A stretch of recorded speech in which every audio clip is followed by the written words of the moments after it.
여러분, 오늘날 이 사회에서 보수주의자들과 진보주의자들이 첨예하게 대립합니다. 예수를 믿는 사람들 안에서도 보수주의자들과 진보주의자들의 대립이 있습니다. 여기에도 보수주의 신앙을 가진 분도 있고 진보주의 신앙을 가진 분들이 있을 수 있습니다. 오늘날 보수주의자, 보수주의 신앙을 가졌다고 자처하는 사람들이 왜 세상으로부터 조롱거리가 됐는가? 그 사람들은 X의 윗부분밖에 없기 때문입니다. 누구보다도 열심히 예수 믿고 열심히 헌금하고 열심히 봉사하는데 전부 내 남편, 내 아내, 내 자식 잘 되면 끝이에요. 세상이 어떻게 돌아가든 내 자식들 유학 보내서 스펙 쌓아주고 출세하고 그러면 오케이. 왜 진보주의자들이 믿음을 바르게 추구하려고 하는 사람들로부터 비판을 받는가? 진보주의 신앙을 가진 사람들은 X 아랫부분밖에 없습니다. 사람을 사랑하는데 나의 정의로 사랑하는 거예요. 하나님 X 윗부분이 있어야 하나님의 사랑으로 사랑해야 보편적인 그리스도인이 되는데 나의 공의, 나의 정의, 나의 판단으로 사람을 사랑하자고 하니까 나의 정의와 너의 정의가 부딪힙니다. 다 자기 정의가 부딪힙니다. 그리스도인은 어떤 사람인가? X 윗부분과 아랫부분이 다 있어야 합니다. 사도 바울이 하나님을 사랑하는데 그 하나님을 사랑하기 위해서 자기가 믿는 그 하나님께 충성하기 위해서 예수 믿는 사람들을 짓밟고 투옥시키는 것을 천직으로 삼았습니다. 바울에게 있어서는 하나님 사랑하는 것과 사람 사랑하는 것은 별개였습니다. 그런데 다메섹에서 탁 주님에게 핀셋으로 찝혀 나오듯이 찝혀서 구원받은 뒤에 달라졌습니다. 주님께서 그 다메섹을 가는 사람들 바울을 집어내실 때 바울 혼자 있었던 게 아니거든요. 바울이 분명히 일행하고 같이 갔습니다. 그런데 주님께서 그날 그 시간 그 장소에서 그 일행 전체를 구원해 주신 것이 아니라 딱 핀셋으로 바울만 집어서 탁 건져내셨습니다. 그리고 그 바울에게 이렇게 말씀하셨습니다. 사울아, 네가 왜 나를 핍박하니? 여러분, 그때까지 사울은 바울 옛 이름이죠. 사울은 예수를 핍박한 적이 없습니다. 왜? 사울은 예수를 아예 부정한 사람이거든요. 사울이 핍박한 사람은 예수를 믿는다는 사람을 핍박한 거예요. 그런데 예수님께서는 바울이 핍박한 사람과 당신 자신을 동일시하셨습니다. 네가 사람 핍박했지. 그게 나를 핍박한 거야. 그래서 바울이 아니 주여 당신 누구십니까? 그랬더니 나는 네가 핍박하는 예수다. 그 다음부터 바울의 일생은 X의 아랫부분을 위해서 사는 것이었습니다. 그래서 바울이 로마서 1장 14절에서 이렇게 증언합니다. 헬라인이나 야만인이나 지혜 있는 자나 어리석은 자에게 내가 다 빚진 자다. 바울이 그 이후로 일평생토록 하나님 사랑 X의 윗부분으로 사람 사랑 X의 아랫부분을 일구어 가는데 1차, 2차, 3차 전도 여행을 하면서 내가 유대인이니까 난 유대인만 사랑할 거야? 내가 그래도 이 시대의 석학인데 내가 공부 많이 했는데 나하고 말 통하는 지성적인 사람에게만 내가 사랑을 베풀 거야? 아니었습니다. 헬라인, 문명인이죠. 야만인, 끝에서 끝입니다. 여러분은 지금 사귀는 사람 중에서 끝에서 끝이 누군가요? 다 거기서 거기. 내가 사랑할 수 있는 그 좁은 범위 내에서 사람들만 지금 사랑하는 거 아니에요? 그런데 문명인에서부터 시작해서 저 야만인에게까지 나는 저 하나님의 사랑의 빚을 줘서 이 빚을 저 사람들에게 갚아야 돼. 지혜 있는 사람이나 어리석은 사람. 여러분, 배웠다고 하는 사람, 지혜 있다고 하는 사람들은 배웠다고 하는 사람들하고만 얘기하려고 그래요. 박사학위 따보세요. 석사하고 이야기만 해도 말이 안 통한대요. 그런 사람은 사람 사랑할 수 없습니다. 바울 같은 대석학이 지혜 있는 사람이나 어리석은 사람에게 다 때가 빚진 사람이다. 하나님께서 자기에게 베풀어 주신 사랑이 얼마나 큰지 그 하나님에게 빚진 사랑의 빚을 내가 하나님에게 갚는 방법은 사람에게 갚는 것이다. 그래서 바울이 사람들을 사랑하고 사람들을 살리기 위해서 평생을 그렇게 지중해 세계를 누비고 다녔던 것입니다. 그러면 우리 삶의 현장인 일터를 우리가 땅끝의 증인으로 그 일터를 성직으로 일구어 간다는 건 무슨 말인가? 그 일터를 X를 구현하는 대상지로 만드는 거예요. 하나님께로부터 내가 받은 그 하나님 사랑을 사람 사랑하기 위한 일차적인 공간이 나의 일터다. 내가 무슨 일을 하든지 간에 내가 하루 종일 만나는 사람이 내 상품을 팔고 내 노동력을 팔고 내가 대가를 돈으로 받지만 그것으로서 끝나면 그건 경제인으로 끝나는 것이죠. 그리스도인이라고 하면 그 경제적인 활동을 통해서 X의 아랫부분을 구현하는 것이다. 그때 그 사람이 무슨 일을 하든 그것은 성직이고 그분은 성직자가 되고 그분의 일터는 땅끝이 되는 것입니다. 여러분, 비단 그리스도인이 아니더라도 여러분들이 생각하시지 못해서 그렇지 이 세상에 살아있는 사람들은 모두 누구에겐가 빚진 사람들입니다. 어느 날 제 얘기를 드리는 것을 양해해 주시기 바랍니다. 어느 날 일간지 신문 기자가 제게 물었습니다. 왜 목사가 세금을 내지 않아도 되는데 30년 전부터 주님의 교회를 할 때부터 또 100주년 기념교회를 할 때부터 왜 세무서 직원을 설득해서 각근세를 자진납부했는가? 1988년도에 주님의 교회가 시작되었습니다.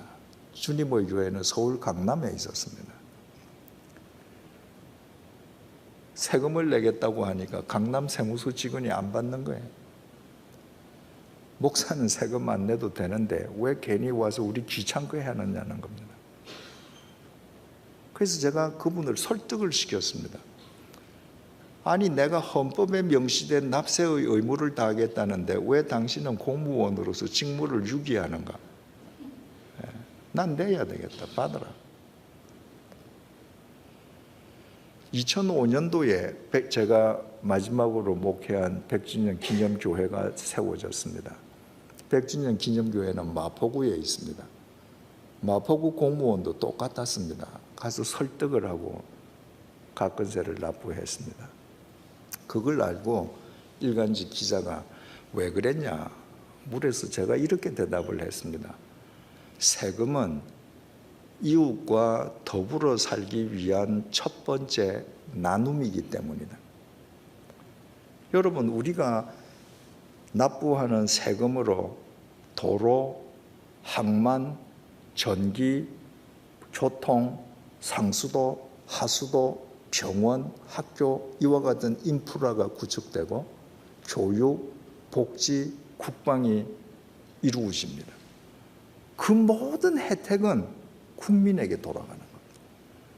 그러니까 그리스도인이 세금을 납부하는 것은 내가 만나보지 못한 이 대한민국에 함께 살아가는 대한민국 국민, 이웃 모두를 사랑하는 첫 번째 나눔입니다. 많은 그리스도인들이요, 탈세를 합니다. 그리고 탈세한 돈을 하나님께 바칩니다. 감사한 것만입니다. 여러분 잘 생각해 보십시오. 내가 탈세를 하고 탈세한 돈을 양로원이나 고아원에 가져다 주고 하나님께 헌금을 하면 하나님께서 기뻐하실 거라고 생각하는 것은 하나님을 돈에 걸신 들린 거린으로 생각하는 거 아닙니까? 여러분 절대 오해하지 마십시오. 하나님은 우리 주머니에 돈을 절대로 좋아하시지 않습니다. 하나님께서 우리 주머니에 돈을 좋아하신다면 왜 이렇게 많은 사람 구원해서 하나님 힘들게 우리를 사랑하시겠습니까? 빌 게이츠 같은 사람 10명만 하나님께서 구원하시면 그 사람들 돈 다 합치면 지금 전 세계 그리스도인들보다 재산 더 많지 않겠습니까? 하나님께서는 우리의 돈이 아니라 우리의 바른 삶을 요구하십니다. 그 기자하고 저하고 대화한 기사를 어느 재벌 총수가 봤습니다. 그리고 저한테 이렇게 물어봤습니다. 세금을 이웃과 더불어 살기 위한 첫 번째 나눔이라고 한 것이 이타심으로 인함인가? 이렇게 물어봤습니다. 그래서 제가 그분께 이렇게 답했습니다. 이타심이 아니고 채무감이다. 여러분 내가 뭘 하든지 이타심으로 한다. 그러면 그건 내 공로잖아요. 나는 이렇게 다른 사람에게 이타심을 베풀어 선행하는 거죠. 그러니까 그건 내 명예가 올라가고 내 자랑이 되고 내가 박수갈채 받습니다. 이타심의 시발점, 중심은 내 자신이기 때문에 내 기분 나쁘면 이타심 어느 누구에겐가는 그냥 끊어버리면 돼요. 그런데 채무감이라고 하는 거는 이 빚진 거잖아요. 빚은 비가 오나 눈이 오나 내가 기분이 좋으나 나쁘나 빚은 갚아야 되는 거예요. 빚을 안 갚으면 남의 돈 떼먹은 사람이 되거든요. 여러분 생각해 보십시오. 무엇에 대한 채무감인가? 나보다 먼저 이 땅을 살아간 모든 사람들에게 저는 빚을 졌습니다. 여러분 똑같습니다. 여러분 이 완도 땅에 지금 살고 계십니다. 여기서 평생을 사신 분도 계시고 또 뭐 이주 오셔서 사신 분도 계실 거예요. 저는 완도를 처음 와봤습니다만 참 아름답습니다. 이렇게 아름답게 가꾸시느라고 수고 많이 하셨죠. 근데 여러분들이 이 완도라는 이 고장을 일군 첫 번째 개척자들입니까? 아닙니다. 여러분들이 이 땅에 태어나기도 전에 수백 년, 1000년, 2000년 동안 이 완도 땅에 수없이 많은 우리가 이름을 알 수 없는 사람들이 길을 닦았습니다. 전신주 세웠습니다. 전기 들어오게 했습니다. 학교 세웠습니다. 우리는 다 태어나서 그분들이 닦은 길을 무임승차하는 거예요. 마치 내가 잘나서 나 혼자 힘으로 다 살 수 있는 것처럼 삽니다. 아닙니다. 우리는 다 우리보다 먼저 산 사람들이 닦은 길을 걷고 그들이 만든 이 문명 세계의 모든 유익을 다 혜택을 누리면서 살아갑니다. 그분들이 뭘로 그걸 닦았습니까? 그분들 세금으로 닦은 겁니다. 그러면 우리가 먼저 산 사람들이 바친 세금으로 그렇게 이 완도가 일구어져서 우리가 지금 무임승차하고 산다면 우리는 이 다음에 올 미래 세대를 위해서, 그들을 위해서 이 땅을 또 일구어야 돼. 세금 내야 되는 겁니다. 세금은 절대로 뜯기는 돈이 아닙니다. 그리스도인에게 있어서 세금보다 더 명예롭고 더 확실한 나눔은 없습니다. 우리는 다 빚진 자들이기 때문입니다. 저는 아들이 4명이 있는데 제 아들들이 군을 갈 때나 제가 목회하던 교회 청년들이 이제 군을 간다고 저한테 인사하러 오면 저는 꼭 해주는 말이 있습니다. 가서 당당하게 남의 집 아들들에게 진 빚을 갚고 와라. 여러분, 대한민국 안보는 그냥 주어진 것 아닙니다. 오랜 세월 동안 수많은 집 아들들이 이 안보를 지켰습니다. 조선시대 우리가 병자호란, 임진왜란 당할 때에 수많은 집 아들들이 목숨을 잃고 피를 흘린 먼 이야기는 우리 제쳐놓고요. 한국 전쟁, 6.25 전쟁 때 유엔군 피해자 15만 2천 명을 제외하고 3년 동안의 한국 전쟁 중에서 사망자, 부상자, 실종자 수가 총 98만 8,920명입니다. 이게 다 남의 귀한 집 아들들이 죽거나 실종되거나 부상당했습니다. 한국 전쟁을 3년 치를 때 그때 우리나라 남한 땅 국민이 2천만 명입니다. 당신은 대가족 제도 아닙니까? 한국 전쟁이 터졌을 때, 저는 49년도생이니까 전쟁이 터졌을 때 우리 나이로 2살이죠. 저희 집 식구는 우리 7형제, 우리 아버지 어머니, 그리고 일하시려고 도와주시면서 저희 집에서 숙식하시는 분 해서 식구가 10명이었습니다. 그 50년대에 웬만한 집 다 식구들 다 5명, 6명, 7명 이렇습니다. 그런데 그저 한 집에 간단하게 부부, 그리고 애 둘, 그리고 부부의 두 부모님 내부 중에 한 분만 모시고 산다 해서 한 집에 5명이라고 우리 가정하십시다. 굉장히 작게 보는 거죠. 그렇게 하더라도 2천만 명이면 한 가정당 5명이면 400만 가정밖에 안 됩니다. 400만 가정 중에서 100만 명의 아들들이 나가서 죽거나 다치거나 실종되었다면 새 집 건너 한 집 아들들이 죽었습니다. 그러고 이 나라 안보 지켜졌습니다. 남의 집 아들이 피 흘리고 수고하고 땀 흘린 덕분에 안보는 당연한 듯이 누리면서도 자기 아들은 군에 안 보내려고 별의 별짓을 다 하는 부모가 있습니다.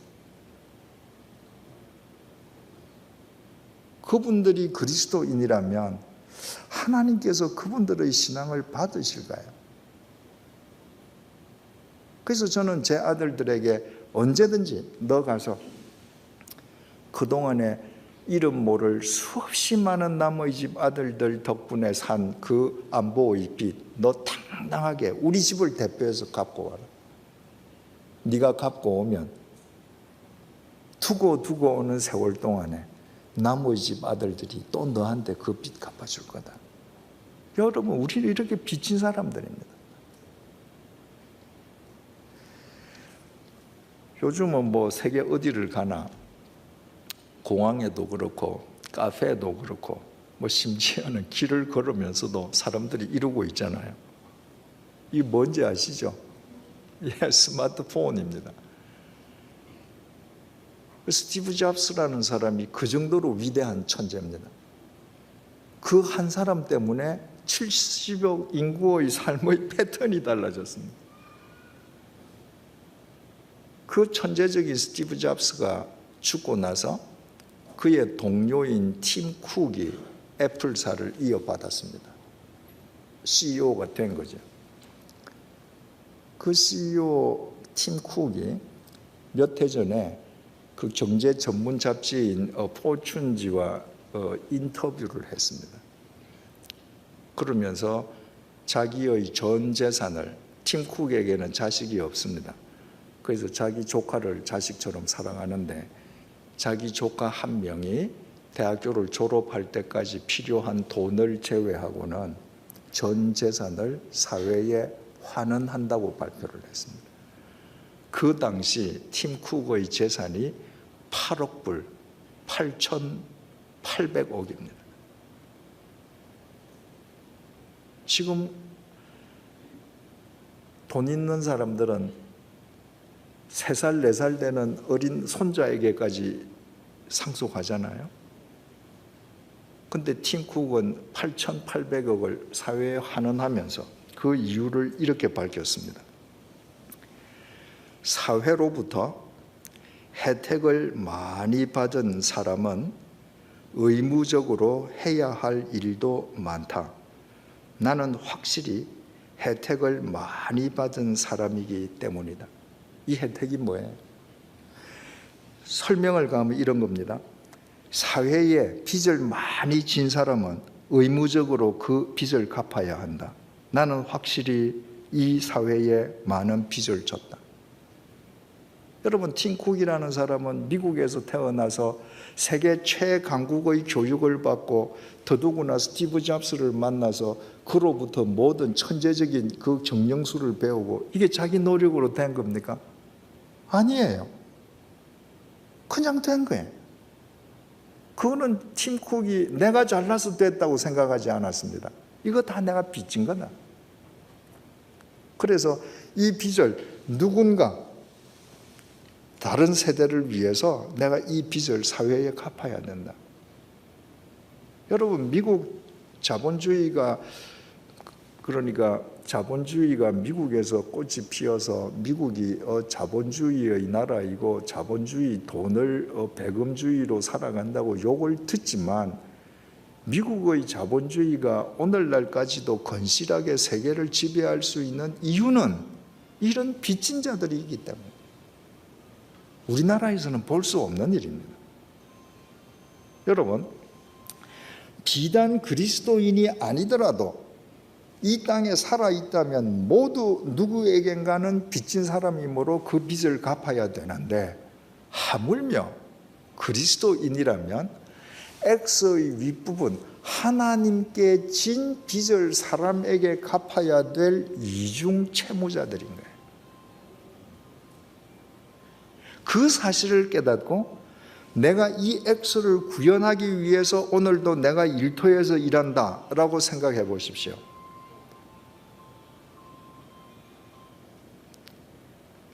그것을 믿는 그리스도인의 일터에서 불량 상품이 나올 수 있습니까? 오늘도 X의 아랫부분을 구현해야 된다고 생각하고 이 일터가 거룩한 성직을 내가 수행하는 일터라고 생각할 때 그 일을 통해서 고객에게 사기를 칠 수 있겠습니까? 달라집니다. 여러분, 세상은 우리가 고아원에 돈 가져주고 양로원에 돈 가져주고 이것도 아름다운 일이지만 그렇게 해서 세상은 바뀌어지지 않습니다. 내가 어떤 일을 하든 내 일터에서 X의 아랫부분을 내가 구현하겠다는 그리스도인들의 삶의 실천에 의해서 세상은 새로워지는 것입니다.